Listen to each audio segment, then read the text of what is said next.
அந்த காலத்துல ஒரு ஹீரோயினை பல படங்கள்ல நடிச்ச 10 வருஷம் 20 வருஷம் ஃபீல்டுல சக்சஸ்ஃபுல்லா இருக்கிற ஒரு ஹீரோயினை எவ்வளவு பேருக்கு தெரியுமோ அதை விட 10 மடங்கு அதிகமா இப்போ சோசியல் மீடியா இன்ஃபுளுசர்ஸா இருக்கவங்க உலகத்துக்கு தெரியுதுங்க, சொசைட்டில தெரியுது.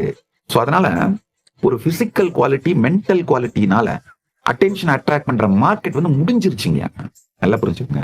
எல்லாருக்குமே அடி மனசுல அவங்க எப்படி இருக்கணும், எப்படி இருந்தா பெஸ்ட்னு ஒரு இமேஜினேஷன், கற்பனை, ஒரு ஏக்கம் இருக்கோ அந்த மாதிரி பர்சனாலிட்டியா நீங்க இருப்பீங்கயா. அப்ப என்ன ஆகும்னா அத்தானா பேருக்கும் நேரடியாவும் சீக்கிரட்டாவும் உங்களை பிடிக்க ஆரம்பிச்சிடும், ரசிக்க ஆரம்பிச்சிருவாங்க. இந்த பரமசாந்த தன்மை சமாதி பழகுதலை உங்க வாழ்க்கைக்குள்ள எடுத்துட்டு வந்தீங்கன்னா முதல் விஷயம் உங்க பீயிங்க நீங்களே செலிப்ரேட் பண்ணுவீங்க. உங்க ஸ்பேஸ நீங்க செலிப்ரேட் பண்ணி உங்களுக்கே உங்களுக்கு ரொம்ப பிடிக்குங்கயா.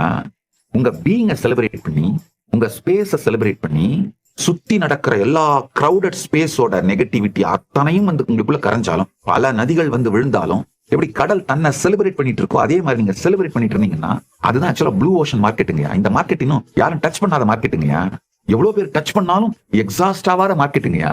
இந்த மார்க்கெட்ல காம்படிஷன் கிடையாது, சப்ளை டிமாண்ட் பிரச்சனை கிடையாது. நீங்க இன்ஃபுளுயன்ஸ் பண்ணிட்டு போயிட்டே இருப்பீங்க.